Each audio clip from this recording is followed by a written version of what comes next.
आपका बजट हमारी इस खास पेशकश में लगातार हम अलग अलग पहलुओं पर बात कर रहे हैं, अलग अलग वर्गों की बात कर रहे हैं। अभी तक हमने महिलाओं की बात की है, हमने उनके मुद्दों को समझा, फिर हमने युवाओं की बात की, रोजगार के सृजन के लिए और किस तरीके से एंटरप्रेन्योरशिप को बढ़ावा देने के लिए, शिक्षा के लिए, सुरक्षा के लिए क्या क्या चीजें हो सकती हैं। इस पर कई सजेशंस हमारे पास महिलाओं और युवाओं के आए हैं।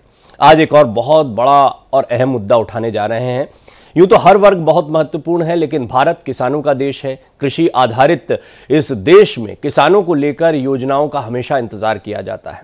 राष्ट्रपति ने जिस तरह से अभिभाषण दिया था, उससे स्पष्ट हो गया है कि इस बार के बजट में किसानों के लिए कुछ खास हो सकता है। मोदी 3.0 की जब शुरुआत हुई, तभी बड़े फैसले किसानों को लेकर लिए गए। किसान सम्मान निधि की बात हो या अन्य कई योजनाएं हैं जिनको लेकर अक्सर जिक्र होता रहता है। कुल मिलाकर किसानों पर इस बार ज्यादा फोकस रहने वाला एक बड़ा पैनल मेरे साथ जुटेगा, बातचीत करेंगे। आम बजट के जरिए केंद्र सरकार इस बार किसानों के लिए क्या खजाना खोलेगी, किस तरीके की योजनाएं लाएंगी, सबकी निगाह है। माना जा रहा है कि सरकार किसान क्रेडिट कार्ड की लिमिट बढ़ाने से लेकर कृषि उपकरणों पर सब्सिडी बढ़ाए जाने समेत कई रियायतें देने का भी ऐलान कर सकती है। किसान सम्मान निधि से जुड़े धनराशि को भी बढ़ाए जाने की पूरी संभावना है। पार्टी से जुड़े संगठन और केंद्र सरकार को समर्थन दे रहे राजनीतिक दल भी चाहते हैं कि सरकार किसानों के हित में बड़े फैसले ले। इससे देश भर में किसानों के बीच स्पष्ट संदेश जाए कि सरकार खेती किसानी को लेकर गंभीरता से काम कर रही है। किसान संगठनों ने किसान सम्मान निधि को बढ़ाने की मांग की है। सरकार ने साल 2018-2019 में किसानों को 6,000 रुपए सालाना देने का प्रावधान किया।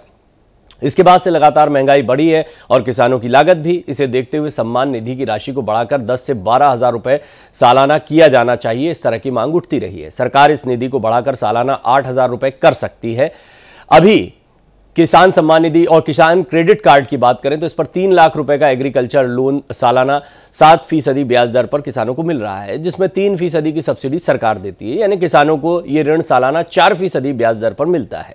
महंगाई बढ़ने के साथ कृषि लागत में हुए इजाफे को देखते हुए सरकार 3 लाख की लिमिट को बढ़ाकर 4 से 5 लाख रुपए कर सकती है। देश भर में किसानों को सिंचाई के लिए केंद्र सरकार सब्सिडी पर सोलर पंप भी मुहैया करा रही है। अलग अलग किलोवाट के पंप प्रदान किए जा रहे हैं। किसान संगठन चाहते हैं कि सरकार ऐसी व्यवस्था करे कि सोलर पंप से पैदा होने वाली बिजली का इस्तेमाल चक्की चलाने, चारा काटने और घरेलू उपयोग में भी हो पाए।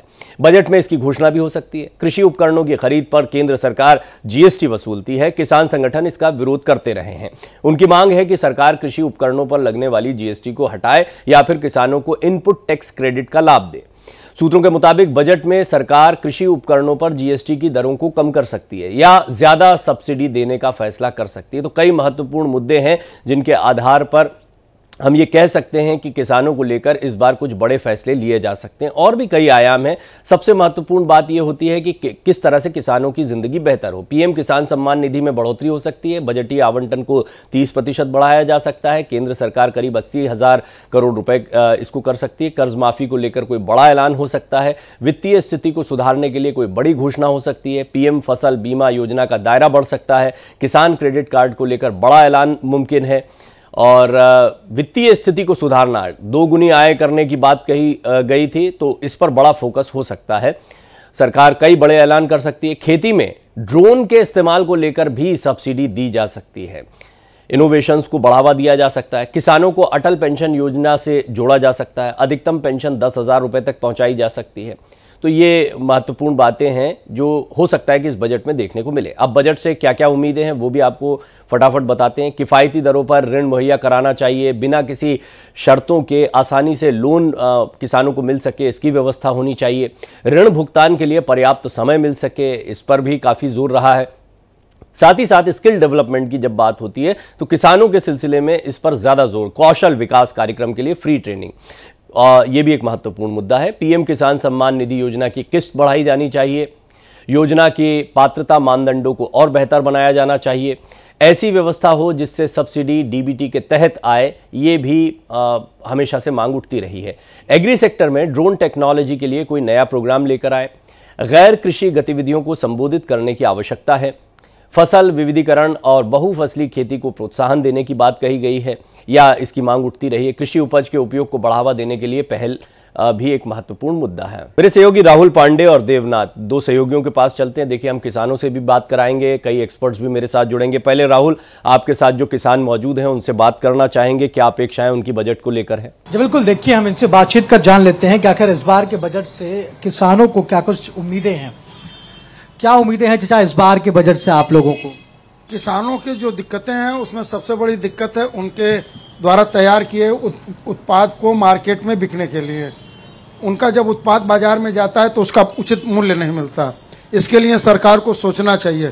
केवल सम्मान निधि 2000 रुपये खाते में भेजने से किसानों की समस्या हल नहीं होगी। इस समय खरीफ की बुआई चल रही है, रोपाई धान की। 24 घंटे उन्हें बिजली की आवश्यकता है, पानी की। तो इस समय बिजली अभी प्रॉपर मिल नहीं पा रहा है, इसलिए रोपाई धान की प्रभावित हो रही है, जिससे भविष्य में उत्पादन घट सकता है।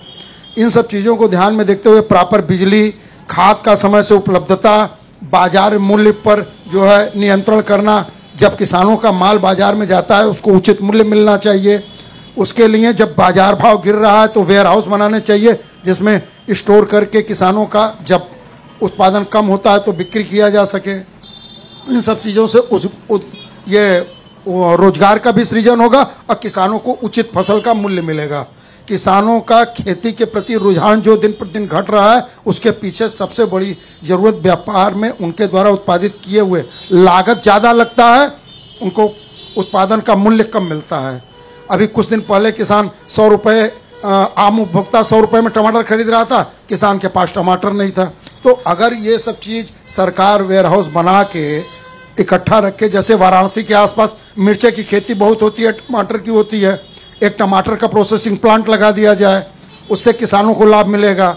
चिली का लगा दिया जाए, उससे लाभ मिलेगा। इन चीज़ों पर अगर सरकार ध्यान दे तो किसानों का भला होगा। और समय से बिजली, खाद और बीज की उपलब्धता सबसे बड़ी किसानों की ज़रूरत है। अगर ऐसा ही हाल रहा, सरकार ने ध्यान नहीं दिया तो किसान दिन प्रतिदिन खेती से दूर होता जाएगा। क्या उम्मीदें हैं इस बार आप लोगों को बजट से? हम लोग को तो अच्छा उम्मीद होना चाहिए, काहे कि हम लोग को बहुत दिक्कत है। खाद पानी सब, बिजली महंगा है। सरकार से उम्मीद है कि अच्छा बजट आए। हम लोग चाहेंगे कि अच्छा हो। बड़ी इंपॉर्टेंट बात राहुल यहाँ पर निकल कर आई। और देखिए, बनारस पूर्वांचल का क्षेत्र, यहाँ पर जो है किसान भाइयों ने बड़े मुखर तरीके से अपनी बात रखी। और अच्छी बात यह है कि देखिए, शुरुआती बातचीत में ही राहुल के साथ जितने किसान भाई मौजूद हैं उन्होंने एक तरीके से मूल मुद्दे बता दिए हैं। और इन मूल मुद्दों में एक बड़ा सवाल यही आता है कि ठीक है, नई योजनाएं लाई जाएं, लेकिन वर्तमान स्थिति में जैसे बिजली है, पानी है, इनकी बात तो हमेशा से होती रही है, इनको ज्यादा सुविधाजन्य और सुचारू किए जाने की बहुत आवश्यकता है। मेरे साथ कई बड़े मेहमान, बड़े चेहरे जो कि खेती किसानी में काफी नाम भी कर चुके हैं, काफी काम भी कर चुके हैं, और सबसे महत्वपूर्ण बात यह कि समृद्ध किसान के तौर पर दिखाई देते हैं। इन किसानों से, इन किसानों के प्रतिनिधियों के तौर पर जो मंच पर बड़े चेहरे जुड़ेंगे उनसे मैं आपकी बातचीत करवाऊंगा। कई मेहमान जो हैं कृषि एक्सप्रेस में हमारे कार्यक्रम के दौरान हमारे साथ बैठ चुके हैं। इस सबके बीच देवनाथ को आप मेरे सहयोगी को देख पा रहे हैं, उनके साथ भी कुछ किसान मौजूद हैं। देवनाथ, मैं फटाफट चाहूंगा कि आप किसानों से पूछें उनकी अपेक्षाएं इस बार क्या है, ताकि हम मेहमानों के साथ में फिर बातचीत को आगे बढ़ाएं। बिल्कुल प्रवीण, मैं किसानों से ही बात करूंगा, लेकिन इसके पहले देखिए कि कितना शानदार मंजर है। यहां पर लोग अपनी बात रखना चाहते हैं और जैसे ही पता लगा भारत एक्सप्रेस के साथ संवाद है तो लोग जुट गए। और यहां पर मैं बात करता हूं सीधे। सबसे पहले आपसे यह सवाल करना है मुझे कि बजट में इस बार किस तरीके की उम्मीदें हैं आपको सरकार से? उम्मीदें तो बहुत हैं। उम्मीदों पर खरा भी उतरना चाहिए सरकार को। जैसे शिक्षा है, चिकित्सा है। किसान मजदूर को शिक्षा और चिकित्सा दोनों सस्ती होनी चाहिए, और किसान को बिजली सस्ती होनी चाहिए, प्रॉपर बिजली आनी चाहिए, टाइम से टाइम बिजली आनी चाहिए। आप जल्दी से एक बार और बात करते हैं। आप बताइए, आपके लिए कौन से मुद्दे महत्वपूर्ण है बजट में? तो किसान जो है सरकार की तरफ देखता है, और सरकार भी जो है किसानों के ऊपर अपना हाथ रखती है, लेकिन उसके बावजूद भी जो बीच में चैन है अफसरों की, वो कहीं ना कहीं गड़बड़ करती है। अब जैसे कृषि यंत्र है, हमारे ट्रैक्टर है, मशीनरी है, और बहुत सारी चीज़ हैं, उन पे जो जीएसटी लगाई हुई है सरकार ने, वो जीरो होनी चाहिए। तो उससे जीरो होने के का मतलब ये है कि हमें एक ट्रैक्टर पे कम से कम 1.5 लाख रुपए का फ़ायदा हो जाएगा। एक नंबर तो ये है। एक हमारी वस्तुओं जो हम जिनस पैदा करते हैं उनकी मार्केटिंग जो एक बड़ी समस्या है। हमारे दूर दराज के जो किसान हैं वो शहर तक आने में बड़ी दिक्कत उन्हें होती है। तो एक तो ट्रांसपोर्टेशन, जो सब्जी हमारी कैसे आए, हमारा अनाज मंडी तक कैसे आए, उसके लिए बहुत ज़रूरी है कि वो सिस्टम एक जो बनाया जाए, और वो सिस्टम बन सकता है किसानों के बीच जा कर के। दूसरा बिजली का है। बिजली सस्ती हमें चाहे आप ना करो, लेकिन समय पे उपलब्ध हो। आज हमारी जो फसल, खरीफ की फसल की बुआई चल रही है, हमें बिजली की ज़रूरत है, हम पानी की ज़रूरत है। हमारी नहर बंद है, नहर की समय से जो है मतलब सफाई नहीं हुई, तो हमें जो है सरकार एक समयबद्ध तरीके से, और जो किसान के बच्चे हैं उनका आज खेती से रुझान घट रहा है। देखिए प्रवीण, ये बहुत महत्वपूर्ण है कि जो किसानों के बच्चे हैं उनका खेती से रुझान घट रहा है, एक चिंता की बात है। लेकिन जो डिमांड है, जो मांग है, वो भी अगर आप देवनाथ, मैं दोबारा आपके पास आऊंगा। चलिए आप बात करिए, पूछिए कुछ युवाओं से बात। जी, अब मैं कुछ और लोगों से बात कर लेता हूं। आप ये बताइए, आप जरा इधर आ जाइए, ये बताइए कि अब बजट में आपको किस चीज से, सरकार से क्या उम्मीद है आपको? बजट से सरकार से यही उम्मीद है, सरकार जो किसानों के हित में काम करे। किसानों के बच्चे बेरोजगार हैं, हित में काम करें, अनित में काम ना करें। अब तक सरकारों ने अनित में काम किया, हित में नहीं किया। तो देखिए, यहाँ पर जो गढ़ है गाजियाबाद किसानों का, यहाँ पर आप साफ साफ सुन सकते हैं कि इनकी डिमांड है, मांग है, और जैसे ही समय मिलेगा फिर उत्तर प्रदेश के दो महत्वपूर्ण क्षेत्र पूर्वांचल और पश्चिमांचल, दोनों ही जगह पर मेरे सहयोगी मौजूद हैं। इनके पास हम बीच बीच में जाएंगे। किसानों की एक बड़ी संख्या इन लोगों के साथ में मौजूद है। बड़े अच्छे सुझाव यहाँ पर सामने आए हैं, और मेरे साथ एक बड़ा पैनल भी इस वक्त आप टेलीविजन स्क्रीन पर देख पा रहे हैं। डॉक्टर राजाराम त्रिपाठी, राष्ट्रीय संयोजक, अखिल भारतीय किसान महासंघ, सर आपका स्वागत करता हूं। घनश्याम सिंह पटेल, प्रदेश महामंत्री, बीजेपी किसान मोर्चा उत्तर प्रदेश, आपका भी बहुत बहुत स्वागत करता हूं। डॉक्टर रमेश चंद्र श्रीवास्तव, पूर्व कुलपति, केंद्रीय कृषि विश्वविद्यालय पूसा, सर आपका भी बहुत बहुत विशेष स्वागत आपका करता हूं, क्योंकि आपने तो कई लोगों को सिखाया, खेती किसानी का तौर तरीका सिखाया है, और मुझे लगता है कि आप उनकी क्या अपेक्षाएं हैं और क्या कमियां रह जाती हैं उसको बड़ी बारीकी से समझते हैं। शुरुआत में आपसे ही करना चाहूँगा।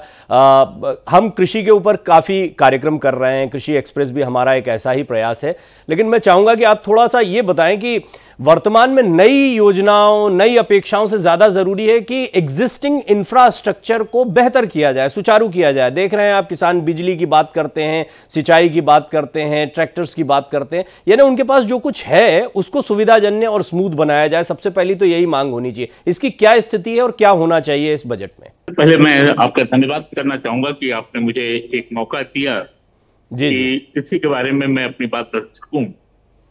एक्चुअली मैं थोड़ा सा एक्सपेक्टेशन मामले में एक वैज्ञानिक होने के नाते मेरी सबसे बड़ी चीज जो मैंने अनुभव की है वो है किसानों का कि उनकी आमदनी कम है। उनकी आमदनी उस रफ्तार से नहीं बढ़ी जिस रफ्तार से बाकी चीजों के दाम बढ़े हैं, और इसलिए जरूरी है कि हम दो काम करें, या तो उनके जो लागत है उसे कम करें या उनकी आमदनी बढ़ाएं। आमदनी बढ़ाने में मैंने 2-3 जो मेरा एक्सपीरियंस है उसके बारे में बोलना चाहूंगा। पहली चीज, जो जैसे एक आम आदमी और किसान दोनों ही प्रभावित हो रहे हैं, वो है हमारा सब्जियों और फलों के दामों में बहुत ज्यादा फ्लक्चुएशन। कभी वो बिल्कुल ऊंचा उठ जाता है, तब भी किसान को उतना फायदा नहीं होता, और जब नीचे जाता है तब तो किसान मारा ही जाता है। तो पिछले सालों में एफपीओ के ऊपर बहुत ज्यादा जोर दिया हमारी सरकार ने। मैं ये सजेस्ट करना चाहूंगा कि हर एफपीओ के साथ एक कोल्ड स्टोरेज बनाने की व्यवस्था की जाए, ताकि जो भी वहां का प्रोडक्ट है उसे हम स्टोर कर सकें, और बाद में जो है उससे हम एक अच्छा प्राइस मिल सके किसानों को। दूसरा, जो हमारा एग्रीकल्चर वेस्ट है वो एक बहुत इंपॉर्टेंट सोर्स हमारा बन सकता है किसानों की इनकम का। मैं जब कुलपति था तो मैंने इस पे एक काम शुरू करवाया था, और हमने अरहर के डंठल, मक्के का जो कॉब स्टोन होता है, भुट्टे दाने निकालने के बाद भुट्टे का जो हिस्सा बच जाता है वो, हल्दी के पत्तों, सब्जियां जो शाम को खराब हो जाती हैं वो, ऐसी चीजों को, लीची के जैसे गुठली, इन सब का हमने जो है एक टेक्नोलॉजी विकसित की थी जिससे इनको यूज किया जा सकता है। केले के जो थंब होते हैं उनका भी हमने प्रयोग करने के बारे में बात की थी।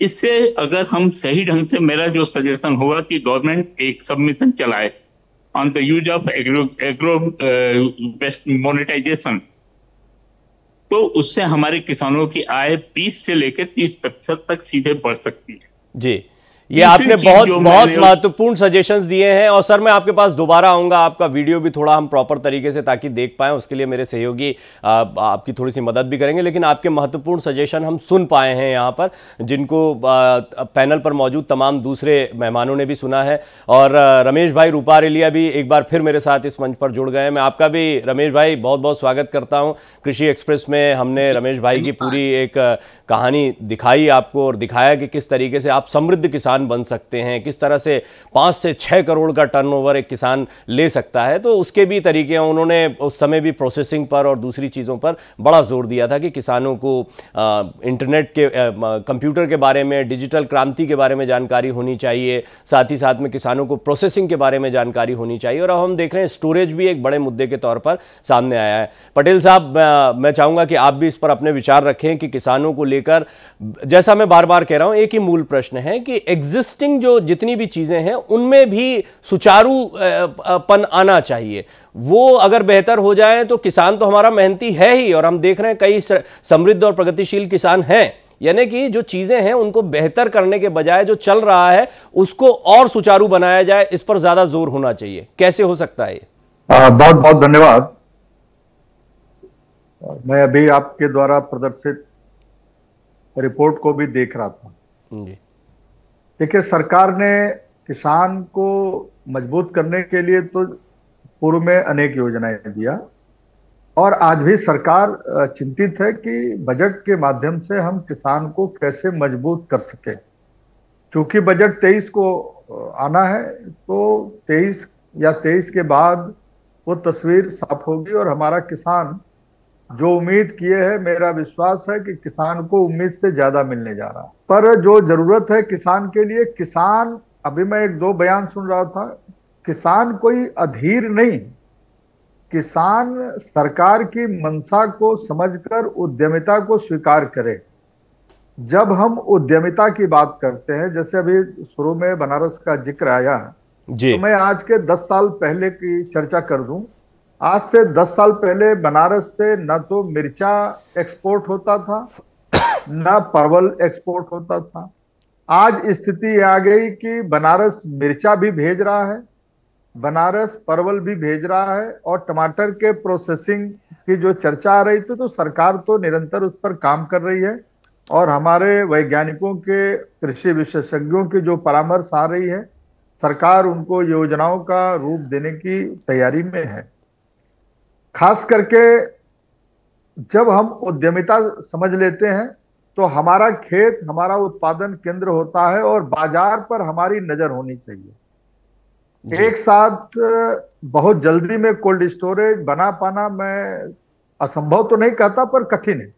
लेकिन मैं भी एक किसान हूं, और हमारे घरों में डोमेस्टिक वेयर हाउस हुआ करते थे। मुझे याद है कि हम अपने घर के घरेलू भंडार गृह में कुछ वस्तुएं एकत्रित करते थे जो जल्दी खराब नहीं होती थी, जैसे प्याज, आलू, लहसुन, अदरक, हल्दी, इस प्रकार की चीजें हमारे पास स्टॉक में होती थी, सूरन।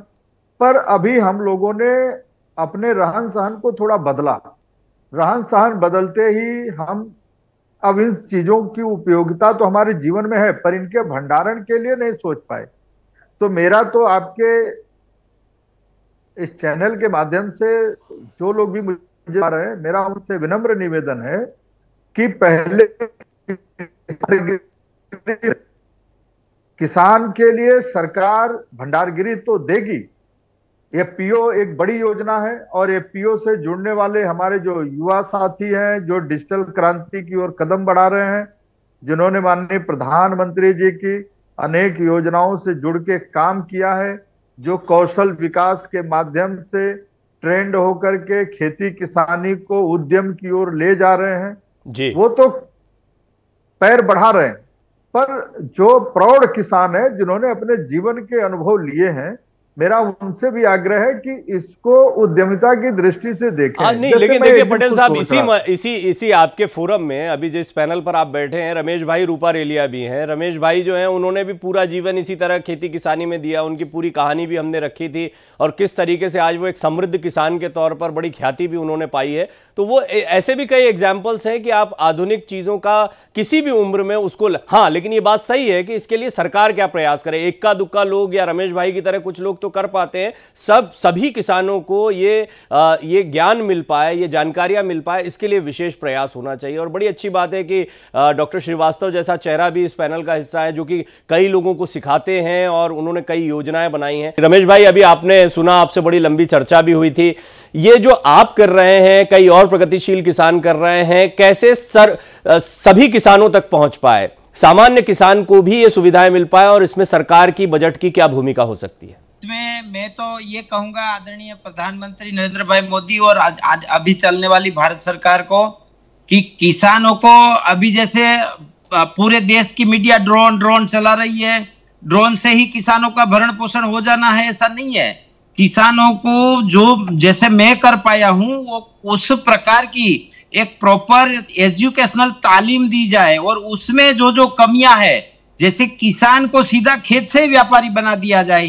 किसान डायरेक्ट खेत से एक्सपोर्ट करता है, क्वालिटी माल डेवलप करेगा, ज्यादा रेट मिलेगा, तो वो अपने आप खुद को बिजनेसमैन बना लेगा। जब इंसान को सामने कोई मुनाफा दिखता है ना, तो वो खुद अपने जीवन में, अपने कार्य में बदलाव करने के लिए तैयार हो जाता है। किसी की उसको सिफारिश की जरूरत नहीं होती। जैसे मैं पिछले 15 साल से ट्रेनिंग दे रहा हूँ, 26 कंट्री से लोग हमारे यहाँ ट्रेनिंग लेके गए हैं।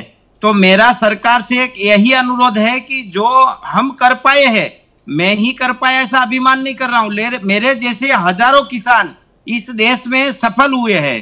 तो जो किसान सफल हुए हैं और जो देश हित में काम करना चाहते हैं, जिन्होंने देश हित को ध्यान में रख के काम किया है, उसको उसी प्रकार की सरकार क्यों नहीं ट्रेनिंग दे पाती? यदि सरकार ही इस प्रकार की ट्रेनिंग देने लग जाए सर्टिफिकेट के साथ, तो ये देश का युवा खाली कॉलेजों में किसी का नौकर बनने के लिए तरस रहा है। आज देश का युवा धन, लड़का लड़की, उनके माँ बाप क्यों उसको नौकर करने के लिए ही पैदा करते हैं, ये सी बात हो गई। हम कृषि को यदि इस प्रकार से बिजनेस में लाएंगे, किसानों को खुद जन्म से ही बिजनेसमैन बना देंगे, तो मुझे नहीं लगता कि कृषि लाचार हो जाएगी। कितनी टेक्नोलॉजी आई, लेकिन कृषि के लिए कोई टेक्नोलॉजी नहीं है। ऐसी बहुत सारी चीजें हैं। जैसे किसान उत्पादन करता है तो कम से कम जहर का उत्पाद करे, क्योंकि वो भी एक बहुत इंपॉर्टेंट मुद्दा है। कम से कम खर्च से उत्पाद करे, ये भी बहुत एक बड़ा मुद्दा है। यदि बहुत सारे किसान सुसाइड करते हैं, उसकी लागत बढ़ जाती है। उसकी लागत कम लाने के लिए गाय आधारित संपूर्ण व्यवस्थित सुचारू रूप से खेती, उसमें सरकार का सहयोग, उसकी प्रोडक्ट का बाय प्रोडक्ट मतलब मूल्यवर्धन, और उसका पैकिंग, पार्सलिंग, ट्रांसपोर्टिंग और एक्सपोर्ट, मैं ये सरकार की सराहना करता हूं। इसके पहले जो सरकार थी, उन्होंने किसानों के लिए 50 लाख की कोलेक्टर फ्री लोन रखी थी। एग्रो प्रोसेसिंग यूनिट के लिए 35% सब्सिडी रखी थी। वो सारे पॉइंट प्लस है सरकार के, लेकिन उसमें यदि ट्रेनिंग का पॉइंट जोड़ दिया जाए, क्योंकि योजनाएं बहुत बड़ा अच्छा सवाल आपने उठाया है, बड़ा अच्छा सवाल आपने उठाया। और डॉक्टर श्रीवास्तव क्योंकि हमारे साथ मौजूद हैं, क्योंकि इस तरह के कई ट्रेनिंग प्रोग्राम उन्होंने बनाए हैं। केंद्रीय कृषि विश्वविद्यालय पूसा का बड़ा महत्वपूर्ण योगदान रहा है जब ट्रेनिंग की बात आती है, जब योजनाएं बनाने की बात आती है। मैं डॉक्टर श्रीवास्तव आपके पास आऊंगा, लेकिन डॉक्टर राजाराम त्रिपाठी से हम क्योंकि बात नहीं कर पा रहे थे, तो वो जुड़ गए हैं, एक बार उनसे सीधे मैं बात करना चाहूंगा। डॉक्टर त्रिपाठी, प्रश्न वही है कि इम्प्लीमेंटेशन हो पाए ऐसी कौन कौन सी बातें हैं जिनको अहमियत दी जानी चाहिए, जिन पर तुरंत काम होना चाहिए? मेरी आवाज आ रही है? जी, आपकी आवाज आ रही है। देखिए, खेती की दशा के बारे में अभी सबकी बात मैं सुन रहा था। हमें यह समझना होगा कि भारत की खेती की दशा वास्तव में पूछनीय है। हम बड़ी बड़ी बातें करके अपने आप को न बहलाएं। 1 अरब 40 करोड़ लोग हैं हम लोग, और अभी आपको ध्यान होगा गेहूं में 16% लगभग गिरावट आई, और इसी कारण हमको उसका निर्यात भी रोकना पड़ा है।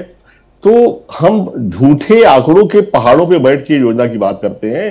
खेती को यदि आप महत्व देते हैं, क्योंकि 70% लोग एग्रीकल्चर एंड एलाइड एक्टिविटी से जुड़े हैं, और 100% लोगों का नाश्ता सुबह का लंच और रात का डिनर जिसे आप कहते हैं, वो खेती से जुड़ा है। तो ये जो 60% 70% लोगों की रोजी रोटी जुड़ी है और सबसे ज्यादा आजीविका देने वाला क्षेत्र है, इसको आप बजट में 3 से 4% हिस्सा देते हैं। 4 से 5%, पिछले बार 1.27 लाख दिया गया था, उससे पहले 1.25 दिया गया था। तो इतना बड़ा जो सेक्टर है, इसको इसके साथ न्याय करने के लिए पहले तो आप अलग बजट बनाएं जिसमें 1 रुपया खर्चा नहीं होने वाला।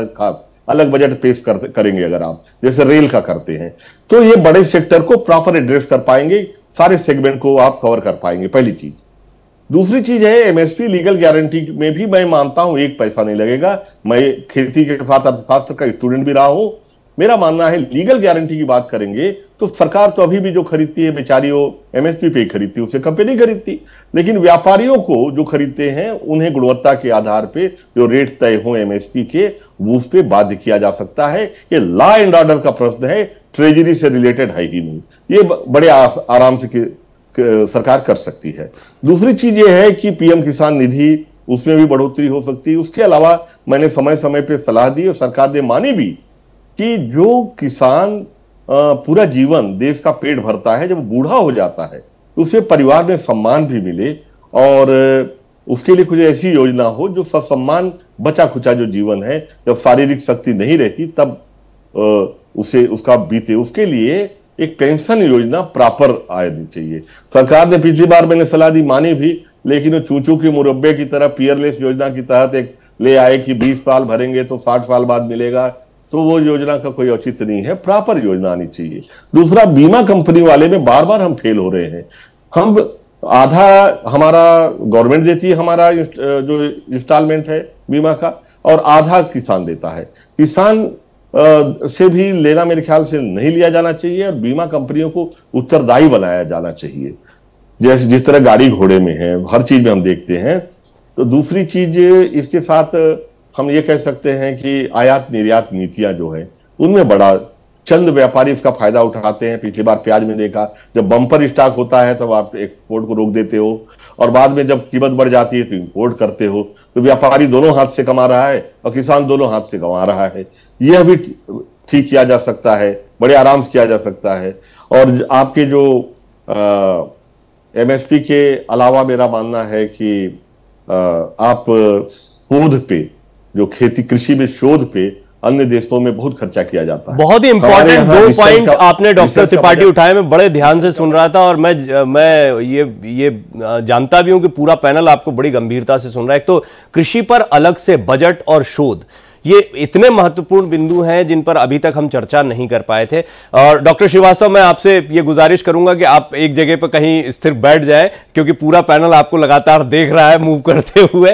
तो अब मेरा अगला सवाल आप ही से है, क्योंकि शोध में आपने बड़ा काम किया है, कई शोध होते भी हम जानते हैं, लेकिन शोध को लेकर डॉक्टर राजाराम त्रिपाठी की जो चिंता है और जो स्थिति उन्होंने बताई है, वो वैसा व्यवहारिक रूप से नहीं दिखता कि हम कहने के लिए शोध कर रहे हैं, रिसर्च पेपर्स आ रहे हैं, सब कुछ हो रहा है, वो शोध जमीन पर क्यों नहीं दिखता, वो किसानों की जिंदगी में क्यों नहीं दिखता, और कृषि पर अलग से बजट। इन 2 बिंदुओं पर पहले मैं सबकी टिप्पणी चाहूंगा। डॉक्टर श्रीवास्तव, पहले आपसे शुरुआत करते हैं। मैं इसीलिए जो बातें कर रहा था वो वैसी तकनीकें हैं जो कि सीधे सीधे किसान के पास पहुंच सकती हैं। जो इसमें सबसे बड़ा जो मुझे कृषि बजट का अभी तक का लगता है, हम पूर्वी क्षेत्र के किसानों के लिए थोड़ा कम बात करते हैं, स्पेशली जो एरिया बाढ़ से अफेक्टेड हो जाते हैं उनके बारे में बहुत कम बात होती है। जब मैं पूसा में था तो हमने ये जब मिलेट के ऊपर बात होने लगी, तो चूंकि ये एरिया ज्यादा बरसात वाले हैं, वहां पे बरसात के दिनों में मिलेट नहीं हो सकता, तो मैंने अपने वैज्ञानिकों से कहा कि क्यों नहीं हम मिलेट को गर्मियों में उगाएं, क्योंकि हमारे पास पानी है और हम गर्मियों में सिंचित करके अगर मिलेट उगाते हैं तो हम मिलेट को पैदावार भी ज्यादा मिलेगी, क्वालिटी भी अच्छी मिलेगी।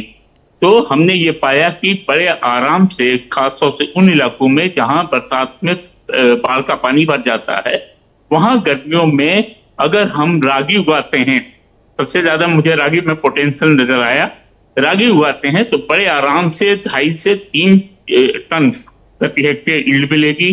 क्योंकि सरकार ने 3500 रुपए का एमएसपी दे रखा है, इसलिए उसमें जो है बहुत ज्यादा किसानों को हमारे फायदा मिलेगा।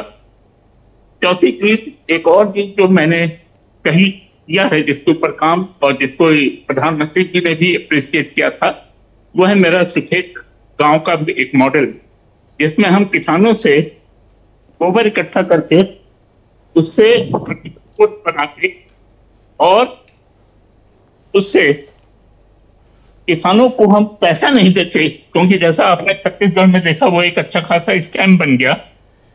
उससे हम किसानों को उनके हर 2 महीने में उनका एलपीजी सिलेंडर भरवा देते थे जी। इससे जो फायदा हुआ कि जब हम बात एक मजाक में करता था कि 6,000 रुपए हम किसान सम्मान निधि में पैसा देते हैं और 1,000-1,200 रुपए का सिलेंडर हम हर दूसरे महीने दे रहे हैं, इसका मतलब करीब करीब 7,000 के ऊपर पैसा जो है हम किसान भाइयों को दे पा रहे हैं और साथ में ही एक धुआं रहित खेती उनको हम दे पा रहे हैं। तो ये 2 चीजें जो हैं, नहीं आपने शोध पर बड़ा अच्छा विस्तार से दिया। और जैसे मैं आपको बताऊं, आकाश चौरसिया भी मेरे साथ थे, बुंदेलखंड में मल्टी लेवल फार्मिंग वो कर रहे हैं, काफी सक्सेसफुल है, काफी अच्छा टर्नओवर उन्होंने बनाया। ऐसे शोध हो रहे हैं, पर मेरा जो प्रश्न था वो ये कि ज्यादा से ज्यादा किसानों तक ये पहुंच पाए। इंडिविजुअली तो रमेश भाई रूपारेलिया खुद बहुत सारे इनोवेशन और एक्सपर्टाइज करते हैं, ट्रेनिंग अपना चला भी रहे हैं वहां पर और बहुत सारा काम कर रहे हैं। तो ये अलग अलग जगह तो हो रहा है, ऐसा नहीं कि इनोवेशन नहीं हो रहा, लेकिन आम किसान तक पहुंच पाए, हर किसान तक पहुंच, क्योंकि सरकार की जिम्मेदारी 2-4 इंडिविजुअल किसानों तक सीमित नहीं है, सारे किसानों की अगर बात हो। और कृषि पर अलग से बजट, इस पर संक्षेप में आपसे टिप्पणी चाहूंगा ताकि मैं पटेल साहब के पास और रूपारेलिया जी के पास जाऊं। देखिए, कृषि पर अलग से बजट से कोई खास फायदा मुझे नहीं समझ में आता कि होगा, क्योंकि कृषि बेसिकली एक स्टेट सब्जेक्ट भी है। कोई भी चीज होगी उसमें स्टेट को आप मिला नहीं सकते।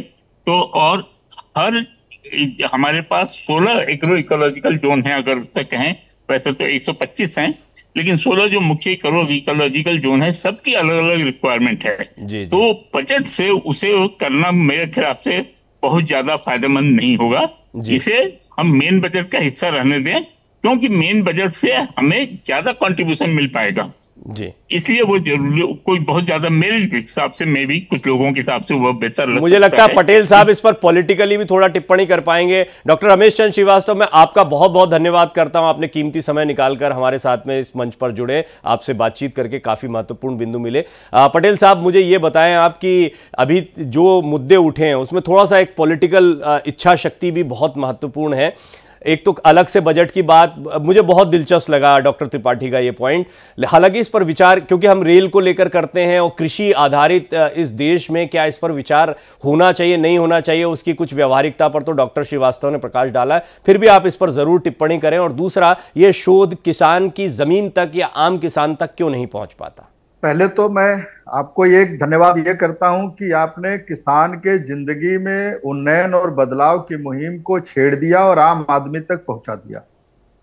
जी धन्यवाद। सरकार की भी यही मंशा है, सरकार की भी यही मंशा है और यहाँ जो हमारे सम्मानित एक्सपर्ट बैठे हैं उनकी भी है। मैं भी एक किसान हूँ, ठीक है, मैं राजनीतिक क्षेत्र में काम कर रहा हूँ, सामाजिक क्षेत्र में, पर किसान होने के नाते मैं एक विषय को समझता हूं कि किसान केवल अपने उत्पादन तक ही केंद्रित न रहे। जिस दिन किसान अपने निष्प्रयोज्य वस्तुओं के प्रयोग प्रारंभ कर देगा, उसका नियोजन शुरू करेगा, उसी दिन किसान के जिंदगी में आय को लेकर के जो संशय है वो समाप्त होगा और उसकी आय बढ़ेगी। एक उदाहरण मैं छोटा सा देके आपको अपनी बात शायद पूरी कर दूंगा। मैंने एक दिन बैठे बैठे ध्यान किया कि अगर हम 1 रुपए बैंक में डाल के आते हैं और 135 दिन बाद जाते हैं, तो शायद हमारे सेविंग अकाउंट में 1 रुपए हमारा बना रहेगा कि नहीं बना रहेगा, ये चिंता का विषय है। अगर हमने बैंक से सुविधाएं ले रखी है, जैसे मैसेज की, अन्य सुविधाएं ले रखी है, पर एक किसान अपने खेत में 1 दाना डाल के आता जी, 1 दाना धान का डाल दिया और 135 दिन उसकी थोड़ी देख रेख करके 115 से 120 दिन के बीच गया, तो उसका 1 दाना बदल जाता है 80 से लेके 100 दाने में जी। ये जो आर्थिक विकास का दृष्टिकोण है, किसान को ये समझना पड़ेगा। हमारे पूर्वज इस विषय को समझते थे कि हम खेत में यदि गन्ना उत्पादक है तो केवल हम गुड़ नहीं बनाते थे, हम उससे अन्य वस्तुओं के भी निर्माण करते। जी। हम यदि धान की खेती करते हैं तो केवल हम चावल के उत्पादक नहीं है, हम उसकी जो पुआल है, जो डंठल है, उससे एथेनॉल निकालने की जो हमारे वैज्ञानिकों ने तकनीकी बनाई है, हम उसमें भी हिस्सेदारी डाल सकते हैं। हम मक्के के उत्पादक हैं तो हमें मक्के का उत्पादन, भंडारण और उससे बनने वाले अनेक उत्पाद, उस पर हमें ध्यान केंद्रित करना होगा। अभी भारत में जो मैंने अनुभव किया है, सरकार आधारित कृषि थी, पर मैं कहता हूं कि भारत सरकार जो इस समय काम कर रही है आदरणीय मोदी जी के नेतृत्व में, वो किसान आधारित कृषि की ओर बल दे रही है और सरकार उसमें पीछे से खड़ी है। जहां जहां सरकार को लग रहा है, जहां बिजली नहीं मिल रही है, उसके लिए उन्होंने सोलर पंप दिया। जो किसान हमारे कृषि यंत्र के लिए परेशान थे, सरकार ने उनको कृषि यंत्र पे सब्सिडी देके उनको मजबूत किया।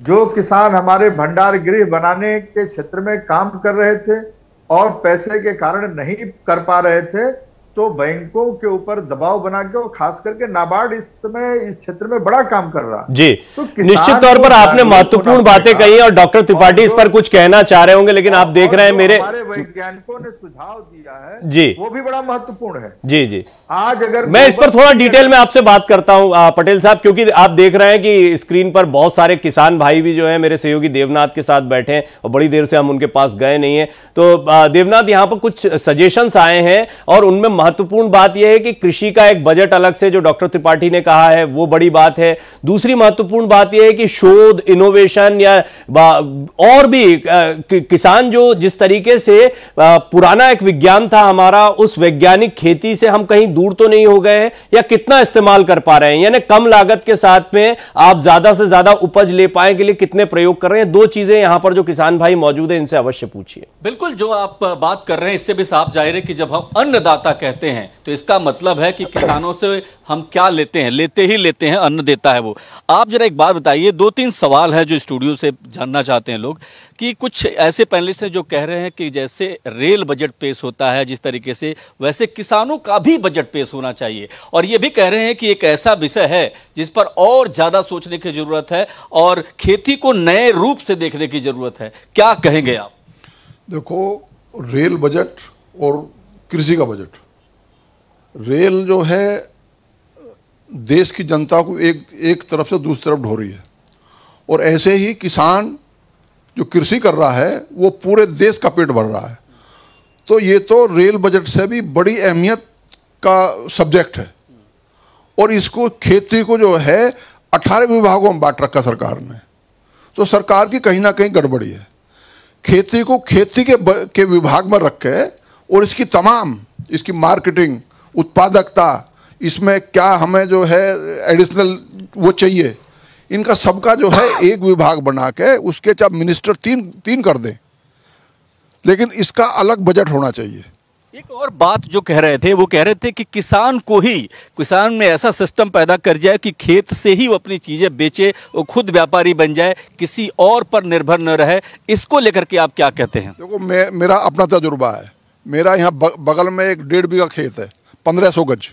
मैंने पिछले साल उसमें बैंगन लगाया था, तो मेरे तो जड़ में मार्केट है, वो 70,000 का हुआ।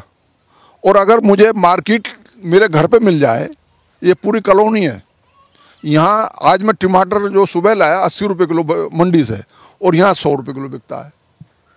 तो ये मार्केट तो जो है खेत पे तैयार करनी पड़ेगी, उसमें किसान भी मतलब हिस्सेदार होगा, और सरकार को जो है उसमें अपनी तमाम उसकी टेक्निकल और जो बुनियादी चीज़ें हैं उसे किसान को मुहैया करानी पड़ेगी, तब किसान की आमदनी दोगुनी हो सकती है जी। लेकिन जैसे जुमलेबाजी से कि किसान की, ठीक है, अभी नॉन पॉलिटिकल रहेंगे। देवनाथ, कुछ महत्वपूर्ण बात आई और जो मैं जानना चाहता था, उन्होंने दोनों ही बातों को कहा है कि डॉक्टर त्रिपाठी, क्योंकि आप इकोनॉमिक्स के भी जानकार हैं, थोड़ा सा ये हमें बताइए कि हम हमेशा जब भी बात करते हैं किसानों की, तो पैकेजिंग, प्रोसेसिंग, मार्केटिंग, ये इनसे बड़ा दूर है किसान, और किसान से ही उपज लेकर उसको कई गुना, 100 गुना, 6 रुपए की कोई चीज है वो 600 रुपए में बिकती है। नींबू आता है, नींबू, रमेश भाई रूपारेलिया कहते हैं मैं तो खुद ले लेता हूं कई किसानों से और उसके बाद में प्रोसेस करके बेचता हूं तो उसकी कई गुना कीमत मिलती है, जिसका अंदाजा इन किसान भाइयों को होता नहीं है। इसको लेकर सरकार क्या कर सकती है? इस बजट में क्या हो सकता है? प्रवीण जी, मैं रमेश भाई की बात से सहमत हूं,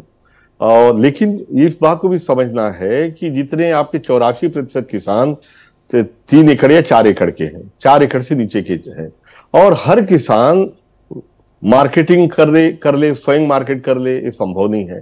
दूरस्थ अंचलों में किसान हैं, हर किसान के पास सुविधा नहीं कि बाजार तक पहुंच पाए। पैकेजिंग, फॉरवर्डिंग, ब्रांडिंग, एक्सपोर्ट, ये ऐसे विषय हैं जिसमें स्पेशलाइजेशन की जरूरत है। किसान खेती में तो नहीं हारता है खेत में, लेकिन यहां आके हार जाता है। तो इसके लिए एक काम तो हो सकता है कि स्किल डेवलपमेंट के तहत किसानों के बच्चों को इन चीजों में ट्रेन करें। दूसरी बात ये है प्रवीण जी कि हमारे जैसे रमेश भाई अच्छा काम किया, सफल हुए। राजा राम त्रिपाठी हैं, ये देश के रिचेस्ट फार्मर बन गए। क्या कैसे बन गए? इन्होंने 1 एकड़ जमीन पे ऑस्ट्रेलियन टीक लगाया और जो 40 लाख में पॉली हाउस बनता है 1.5 लाख में तैयार कर दिया राजा राम ने। हमने किया, ठीक है। काली मिर्च लगा के 1 एकड़ को 50 एकड़ में बदल दिया और 1 एकड़ से 25 लाख रुपया राजा राम जी ले रहे हैं।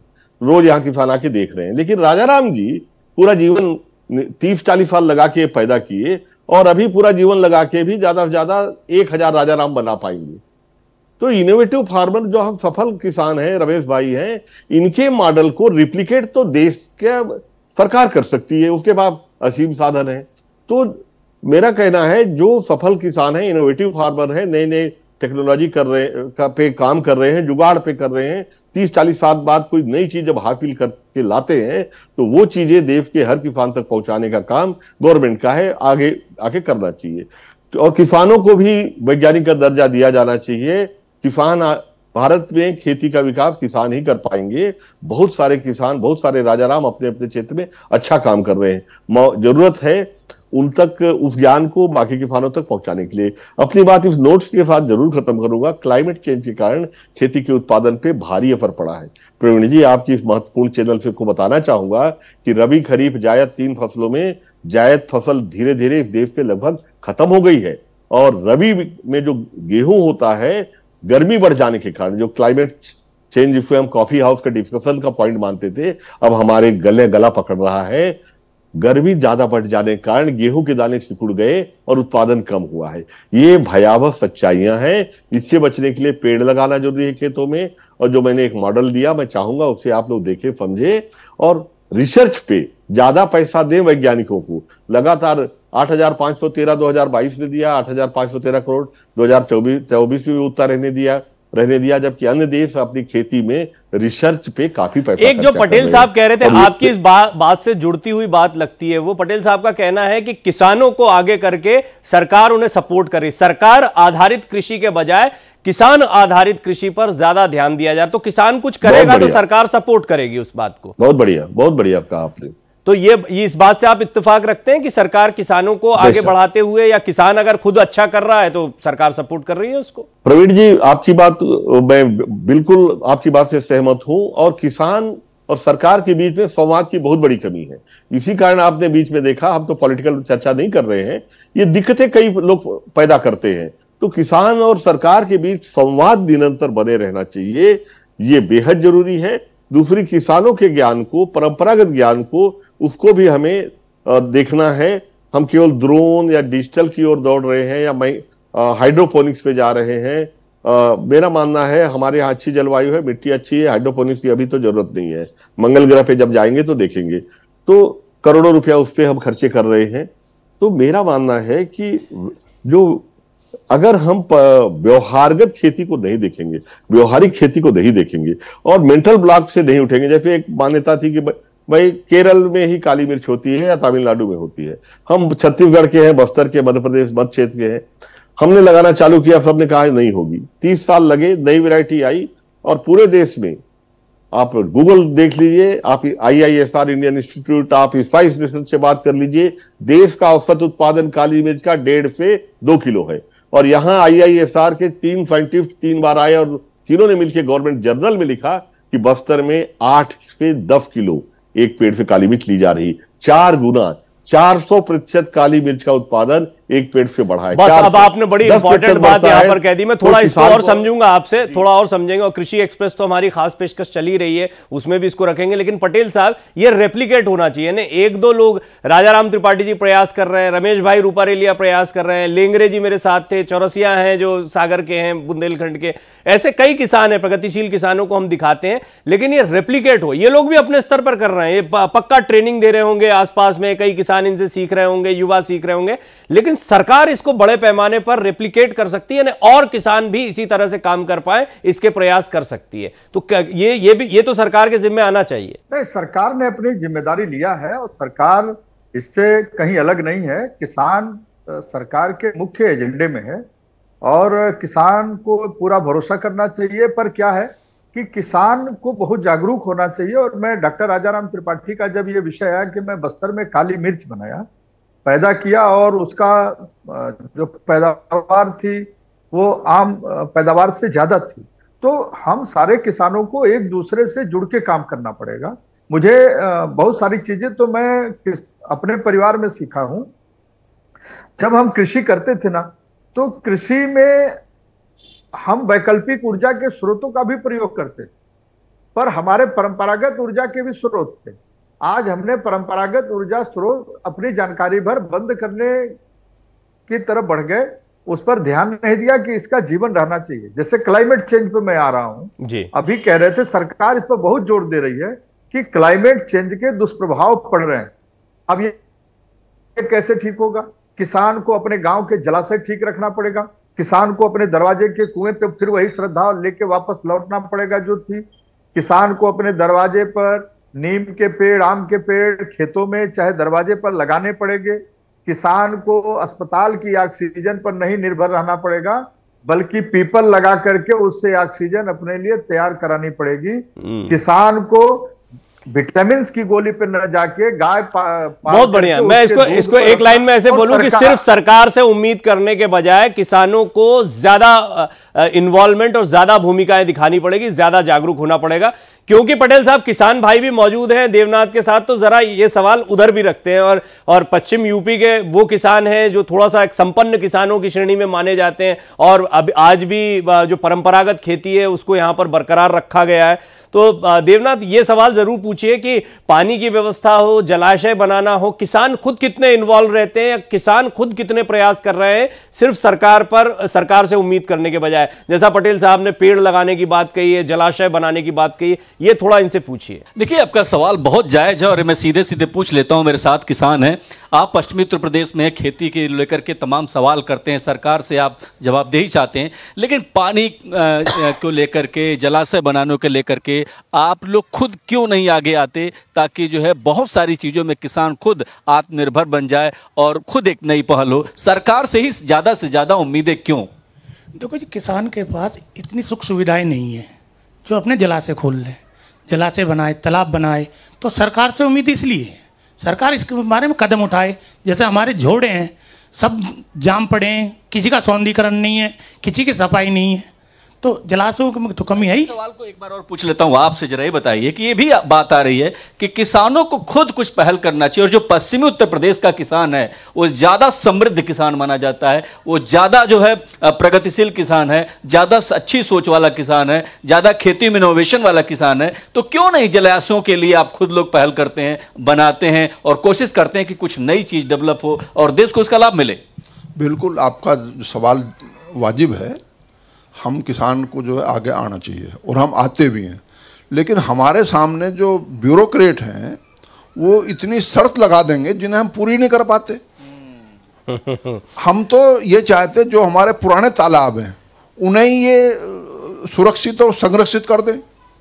मेरे यहाँ ये बढ़िया है, इनका जवाब मुझे बहुत दिलचस्प लगा। देखिए, राजाराम त्रिपाठी जी ने जो मुद्दा उठाया, उसके बाद पटेल साहब ने जो बातें रखी, ये सारी बातों ने इसको एक दिशा दी, और ये चर्चा बहुत सारगर्भित तरीके से इस बात पर पहुंची है कि व्यवहारिक तौर पर क्या करना चाहिए। किसान भाइयों से ज्यादा समझदार किसानी के मामले में कौन होगा, सब जानते हैं, लेकिन सरकार की जहां जहां भूमिका है वो क्रियान्वयन होना चाहिए, जमीन पर दिखाई देना चाहिए। हम उम्मीद करते हैं कि इस बजट में कुछ व्यवहारिक बातों पर बहुत ज्यादा फोकस होगा, जिसको बहुत डिटेल में हमने यहाँ चर्चा किया है। डॉक्टर त्रिपाठी आपका बहुत धन्यवाद, पटेल साहब आपका बहुत धन्यवाद, देवनाथ, तमाम किसानों का आप भारत एक्सप्रेस की तरफ से धन्यवाद कीजिएगा, क्योंकि इन लोगों ने बड़ी महत्वपूर्ण बातें और सुझाव हमसे साझा किए हैं। और इसके अलावा पैनल पर जितने भी गेस्ट मेरे साथ जुड़े थे उन सभी का धन्यवाद करते हुए आपका बजट में आज कृषि आधारित जो चर्चा थी उसको यहीं समाप्त करते हैं। बहुत बहुत धन्यवाद आप दर्शकों का भी।